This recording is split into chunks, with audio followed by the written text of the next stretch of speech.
Hey there, welcome to Sonic Safety with Sam Watts. That's me. I'm Sam. I'm not Sonic Safety. Anyways, last week we talked to Wendy Buckley. Sorry, forgot there for a second. And she had plenty to say about hazmat and all that kind of stuff. So I thought this week would be a good time to follow up that conversation with a good friend of mine who I've known for a while, all virtually. I've actually never met this guy in person, but we will actually soon. We've figured out that we will actually be meeting up soon.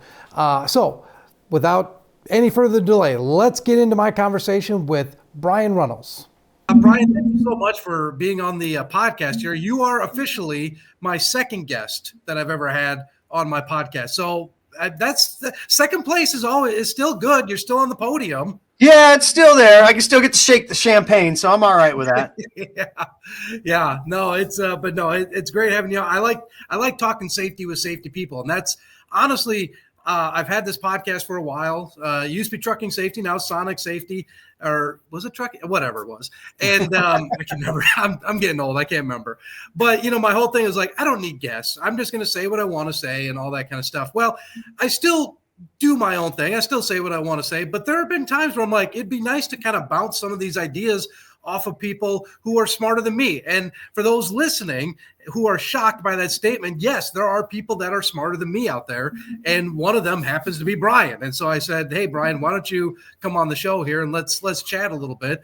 And we've been talking for about 20 minutes now before I even hit record. And it's been great that I said, let me hit the record button so we can just kind of keep going with this. But Brian, why don't you tell us what you're doing right now, what your background is, how did you get into trucking? That's always kind of one of the questions I'm always curious is, how did people get into this industry? Because I know once you get in, you can't get out, even though you try. Every one of us has tried, but it still sucks you in. So give us a little background on who you are. Yeah, it's been over 30 years. Started out in the late 80s, actually working on them, doing safety inspections at a Swift terminal. And because that's where my dad worked. And so I got a job there doing safety inspections and lube and oil and stuff like that. And then went to school at 22 and learned how to drive and drove for over 20 years with a short, about a year and a half break in there, not of my doing. I rolled a truck over and hurt people back in 1996. But after that, it was 2 million miles and never so much to scratch the paint on anything, because that will change the way you drive for sure. Yeah. And then got pulled off the road. There was a company that's no longer around, but fantastic company, Gordon Trucking out of Pacific, Washington, pulled me off the road and put me in safety and got to learn that aspect of it. I was very heavily involved in the driver training world with them. So worked with their driver training program and then had the opportunity to start a school for a carrier here in Indiana. Did that for 2 years. I was pretty content doing that. And out of the blue, insurance called, trucking insurance. So made a good offer and I took it and went over to that side of the world. So I've been in the trucking insurance, loss control and sales side, and the brokerage side, but all three. And then came here to TVC and looking to help folks on the compliance side of things. So it's been a long road. I've got to do a lot of different things within the industry. And when it comes to the safety and compliance world, I've got to experience a lot of different ways of looking at things, from seeing as a driver, what you have to do, teaching new drivers what they have to do. On the insurance side, when you do those loss control visits and you learn what the company's doing and what they're not doing and what they should be doing and what they shouldn't be doing. And, seeing how that evolves. And same thing with the brokerage world, not freight brokerage, but the insurance brokers, trying to get motor carriers to do things right, to look better for an insurance company to insure them. And that's what leads me up to, you have a lot of respect for the companies that do it right. And you have a lot of frustration for the companies that do it wrong and refuse to do things the right way strictly because they haven't got caught. That's really the only reason why they're not doing things the way they should be doing.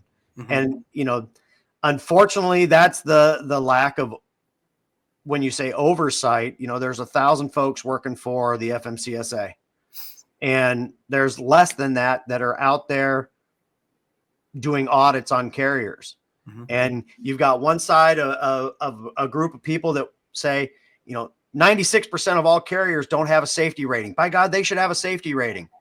Well, the only way that's going to happen is if they hire more people on the federal level.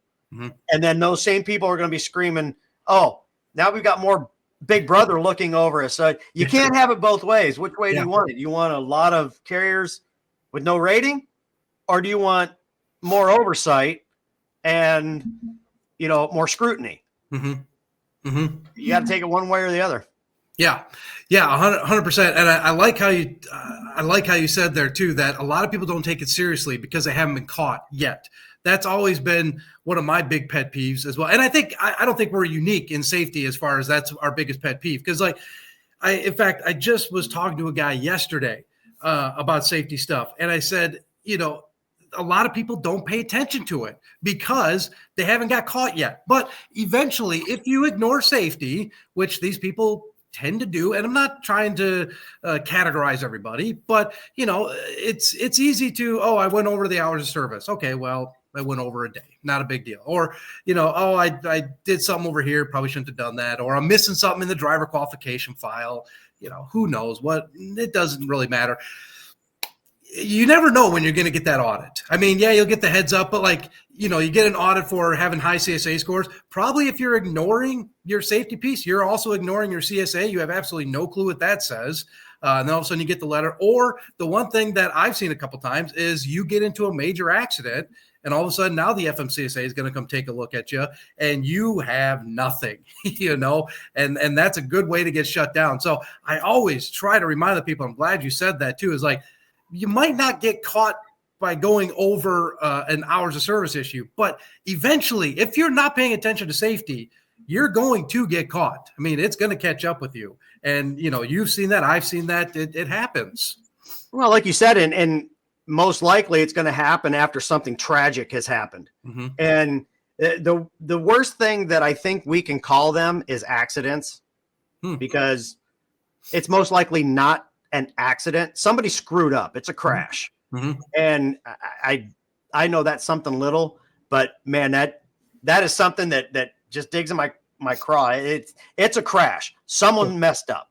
Yep. And you know, when they come looking, I'm sorry, inattention or ignorance is not an excuse. Mm-hmm. And that should be punished. I really think that as we look on, you know, what happens with a safety rating. Yep. Okay. They come in, they do the audit. And then if you're a non-hazmat carrier, you got 45 days after that audit's complete. And they say, all right, look, you're going to be conditional or unsatisfactory at the end of these 45 days. If you're a hazmat hauler, it's less, it's 30. Yep. You got to fix this stuff. Mm-hmm. I think at that point, when they come in and they say, look at all this stuff we found. Okay. Because you didn't pay attention to it, or you chose not to enforce any rules or whatever, that should be have a punitive penalty to it right there. Because most often when, I'm glad you said that about the hours of service, most often when we look at conditional ratings or we look at proposed unsatisfactory ratings, it is in large part due to hours of service. Mm-hmm. Okay. So you're choosing and letting your drivers, and I'm sorry, you're the business owner. You have to take responsibility for this, because there's plenty of carriers out there that they do take responsibility for it. They do enforce the rules and they don't have these issues. Mm-hmm. So if you're not doing that, then why isn't it a huge fine at that point just to carry on to try to not have that, not be shut down? And if you get shut down, good riddance. We really didn't need you in this business anyway. And I've seen it so many times from those loss control visits that, you know, this was one of the things that we mentioned earlier before we started recording. I've gone into those places and I've come back 6 months, 9 months, a year later, and they're doing the same garbage that they were doing before. or not doing anything that they should be doing to fix the problem. Yep. You know, do we want to stop these or try to figure out another way to mitigate these nuclear verdicts too? Or these nuclear settlements or whatever you want to call them anymore? Well, how about we police ourselves? Yeah. How about that, you know, we put a very, very punitive, strict penalty on a proposed rating or even roadside. Falsified logs at roadside. What if they came with $1,000 fine before that driver move again? Yeah. Yeah. Does the company pay it? Does the driver pay it? Do both pay it? That doesn't matter. Somebody's going to pay this because that driver or that company chose to disobey the rules. And the rules are pretty black and white. I mean, they're not, you know, other than some of the gray area around the personal conveyance. I was just going to say PC. But you know what? If you've got questions about it, then it's a no. Yeah. Yep. That's My it. word. I feel like you've listened to my podcast a time or two because everything you are saying right now, in fact, I've got an episode that just dropped about personal conveyance. And, you know, going through a couple of the other episodes I've done, acute and critical violations, the top ones for 2024, and there's our falsifying logs and hours of service issues on there. And I said, I don't know exactly what is the case, but from what I've seen in my lifetime, it's probably going to be around personal conveyance. And you're exactly right. If you have a question about whether or not you should or shouldn't use in the situation, chances are you probably shouldn't, because there's very few times where you can actually, it's black and white that yes, you can use personal conveyance for certain things. And that's an interesting thought to say, like, if you get caught falsifying a log, you're driving under PC when you should be under drive, you know, $1,000, $1,500. I guarantee a company will put a policy and procedure in place that would nip that in the bud pretty quickly. And all of a sudden you can rest assured. And it's interesting, you know, talking about, you know, the carriers who are doing stuff and then you go back and they're still doing it. You know, I'm reminded of the Wyoming crash that happened just recently, you know, where 3 people passed away in the tunnel there. I don't know as of right now. I don't know what happened. They still haven't come out with what has happened, what exactly happened. But, you know, chances are there was probably some sort of distraction of driving or something. And it's like, that's what we're trying to get away from, is getting rid of those kind of crashes, like you say, because there's most likely not accidents, but how can we get away from those kind of crashes? What can we put in place? And yeah, maybe the answer is more, what's the word, or harsher? Punitive. Yeah. Discipline with that stuff. And like you said, if you don't want to follow the regulations that the FMCSA has put out for truck drivers and trucking companies, find something else then. We don't need you on the road. We really don't. Yeah, because you know that when we talk about the nuclear verdicts and settlements and things like that, ATRI did that report last year, I believe it was, where when they talk about their nuclear verdict study, and when a company had hours of service issues, it may not even have been in that crash, but there was hours of service issues with that company. Yeah. The plaintiffs bar won 100% of those cases. Okay, so let's stop it. You know, you can blame ELDs, you can do all this stuff, but these are the rules that we're working with, and these are the situations we're working with. And, you know, somebody needs to be held accountable on our side to doing it the right way before it gets to their side and it costs a ton more. Yeah. Yeah. And, so that's a big thing for me. And once again, ignorance and inability to enforce rules within your company is not an excuse for not doing those things.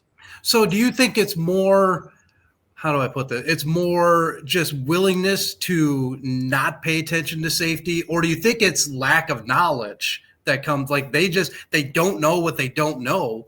Because, you know, let's be honest, a lot of these smaller trucking companies, the big ones have their safety departments that should be running fairly good. It's the smaller guys that, you know, typically it's a former driver, bought a truck, did well, bought another truck, you know, just kind of slowly built a fleet of 5 to 10 trucks up over time. And they might not actually know some of the rules, but they can't afford to have a safety guy. So in your experience, is it more willingness to disobey the rules or not even knowing the rules? Yeah, I think it's freight comes first. And I mean, I get that. They got to make money. And the last couple of years have been very, very tough to do that. But this stems way before the last couple of years that we've seen this going on. Yeah, they can't have a full-time safety person maybe when they're small like that. Mm-hmm. But the one thing they can do is Google, or the one thing they can do is go to the FMCSA site or the FMCSA safety planner. Yeah. And there's a forms library in there. There's a ton of resources available. Podcasts like what you do, and some other folks that do some really, really good ones. There's information to be found there. I know that us at TVC, we offer quite a bit of free information to those folks. I was on a call today, just someone asking, how do I improve my hours of service issues? And we reviewed what they have, and it's more of what the peer group they're in. And a year ago they've got some small stuff falling off, but the last 3 violations have been heavy hitters. Yeah. So it's things like that. Like, okay, what happened in the last 6 months that are causing this? Knowledge is out there, and it doesn't cost a lot or anything. Quite honestly, to find a lot of this information. Yeah.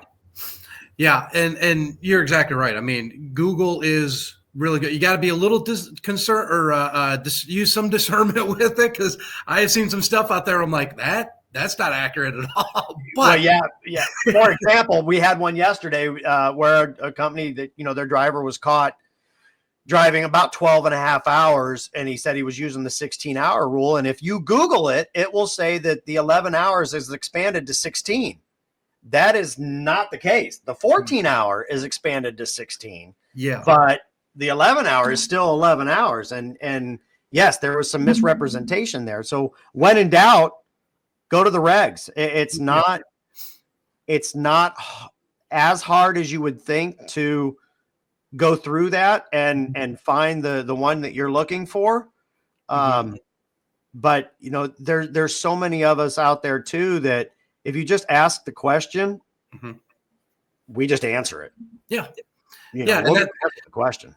That's one of the beauties of social media. There's a lot of bad stuff about it, but there's some good stuff out there. There's a lot of groups now on social media, on the Facebooks and the LinkedIns and all that kind of stuff. And there's a lot of people just openly sharing knowledge. I mean, we have a lot of mutual friends between us that share a lot of really good information. And, I've been in this game for almost 25 years now. And there's still stuff that I'm learning, because if you've ever taken a look at that regulations book that you were just talking about, it's about that thick. And there's a lot of little nitty gritty stuff in there. But kind of back to what we were talking about with PC, in your 14 and 16 hours, if you're wondering if it's good and if you can use it and all that kind of stuff, chances are, if you're not fully understanding it, you probably shouldn't mess around with it. Even if you Google it, you go, man, if it doesn't pass the smell test, there's sometimes where you just got to go, I'm not going to mess with that right now. Because even with that 16 and 14 hours, I mean, there's some, even when you use it correctly, there's some stipulations in there that could kind of null and void it. And, even guys that one of the things that, my whole background has been over the road guys. And a lot of times they like to do that split sleeper. And there are guys that will do it correctly. And there are guys that are doing it so incorrectly that they completely screw themselves up. And now they have to take a 34-hour reset because they have completely screwed everything up. But I was stopping here and doing this. I'm like, yeah, you're just not doing it correctly. And that's where it comes into like, just ask a question, ask, guys like you and guys like me and stuff like that, or Google it and figure it out. I know I have seen some very good YouTube videos by some very knowledgeable guys that explain it very well. And then you could do it. But, it's just interesting, before too, we were kind of talking about the maintenance piece and how we're in safety and compliance, and everyone thinks safety, compliance, driving, permits, all that kind of stuff. But the one factor that a lot of people seem to kind of overlook when it comes to safety is that maintenance piece. there's a number of things that a company has to keep track of, for lack of a better term, in their maintenance files. And you have seen it, I've seen it, where you kind of go and you say, let me see your maintenance files, and they hand you an empty folder, and you go, buddy, there's some stuff missing here. What's some of the big things that you're seeing that a lot of owners are missing when it comes to maintenance? Well, whether it's, an annual inspection, holding on to those, I think one of the big ones is the DVIRs. Mm-hmm. And, I know that if you don't have a defect, you don't have to put a DVIR in for that day. Well, the ones that an inspector is going to ask for is they're going to look back at your inspections for the last 90 days, mm-hmm. especially ones that have a maintenance defect in them. And when they look back there better be a DVIR for a piece of equipment that was inspected, found to have a problem, and was written up on that inspection report. Mm-hmm. There better be a DVIR to go with that, along with the repair record. That is probably the thing that we see missed the most. And it's one of those 10% things. And what I mean by that, it's if they look at 10 files, if 10% of them don't have that, you fail that category. Mm-hmm. Well, that's only one, mm-hmm. Out of 10 files. So, it's important to have that stuff in there, and then you keep it for the required time, which on a DVIR is 90 days. And then, you purge it and get rid of it. So, another reason why I really look at companies, especially in that 20 to 100 range. Okay. And, they've got one safety person that, once again, is probably a driver that came off the road and maybe not 100% up on everything they need to be up on, but you digitize those files. Get that off of their desk, because it can be a full-time job to be a compliance clerk. Mm-hmm. Mm-hmm. And you're not focusing on safety at all at that point. Now it's just compliance. And, if you have that compliance piece taken care of, whether it's digital or otherwise, now your safety person can focus on safety. And that means looking at the camera footage, reaching out to drivers, talking to them about their hours of service, reviewing those every morning, because there's so much data coming in. Mm-hmm. And you miss that data coming in, and it puts you at risk as well. Yep. So, you've got to be able to look at that, and trying to maintain files and stuff like that. All that does is take time away from the ability to do that. That seems to be the one piece that I always say, I'm glad you hit it. I knew you would, but I'm glad you did. Is that you got to have that receipt. If you have a tire that's low or whatever, or a flat tire or whatever, you got to have that receipt in there. And a lot of people they don't. And that causes a lot of owners to stumble when it comes to the audits and stuff like that. Is like, okay, you have all these defects. What happened to them? We got them fixed. Can you prove it? That's the thing with safety and compliance, is everything's got to be documented. You got to be able to prove everything with it. And, God forbid you have a defect and, you say you fixed it, you have no proof of it, but then something happens, that truck gets into an accident, causes an injury, causes a fatality, whatever it is, you're going to be up a creek with that stuff, saying, well, we fixed it, prove it. Until you can prove it, you haven't done nothing. And I think that's what a lot of guys kind of seem to forget. Yep. And, all that plays back into, if someone's going to come and look at those files, mm-hmm. and they find a rating that's going to be either proposed unsat or proposed conditional, you knew this stuff should be in there, or you should have reached out to someone mm-hmm. to help you understand that. It's not a lifelong commitment to bring in somebody for a day. I mean, you can, Sam, you and I both could inform somebody on what needs to be in a DQ and a maintenance file if they can't seem to find it on their own mm-hmm. in probably half a day. Yeah. And, it's not that difficult. So once again, the ignorance or inattention is not an excuse. Mm-hmm. And you have to know this stuff if you're going to be a business owner in this industry. Otherwise, we don't really need you here, because all you're doing is hurting the industry as an overall. Hurting the industry and potentially hurting the public. I mean, that's, you're not doing proper pre-trips. DVIR, for those who don't know, driver vehicle inspection report. It's your pre-trip. It's your pre-trip. And I always told my guys, I know they're not required, but I said, do a post trip too. I mean, for Pete's sakes, you just drove 600 miles potentially on that vehicle. Like, make sure there's nothing leaking underneath of it, because I'd rather you find that in a post trip than a pre-trip, and now you've wasted an entire day getting it fixed, and it could just turn into a hassle. But yeah, those DVIRs are crucial. And the other thing too, especially with guys like me, an old millennial. Brian, I don't know where you're at on the spectrum, but I'm X. I figured you were an X. But embrace technology, okay? Like with DVIRs, all that can be done on your ELD now. You should have a little tablet or a cell phone or something like that, and it shouldn't take. I mean, you should do a thorough one, so it should take a couple minutes.